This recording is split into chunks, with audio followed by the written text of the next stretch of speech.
Russian leader Vladimir Putin hoped to use Russia's technology and the power of its warplanes to easily invade Ukraine. When Russia invaded Ukraine, it relied heavily on its air force and its technological strength in this field.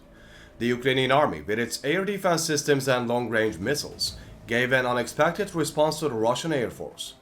The Russian army was confronted with unexpected power and defense. The Russian Air Force was not as effective as expected and lost very important fighter aircraft and pilots. Ukrainian forces, on the other hand, surprised the Russians and turned into a nightmare for Russian aircraft, with their state-of-the-art drones and air defense systems.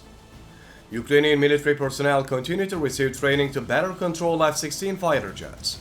According to the latest news, the trained pilots have reached the end of operational training with F-16 fighter jets. It is said that F-16 fighter jets will be delivered to Ukraine shortly. Although the Ukrainian army is effective in land operations and operations with unmanned aerial vehicles, its power in the region will increase a lot with fighter jets. We will see whether the Ukrainian army will continue its strong and effective operations in November and December.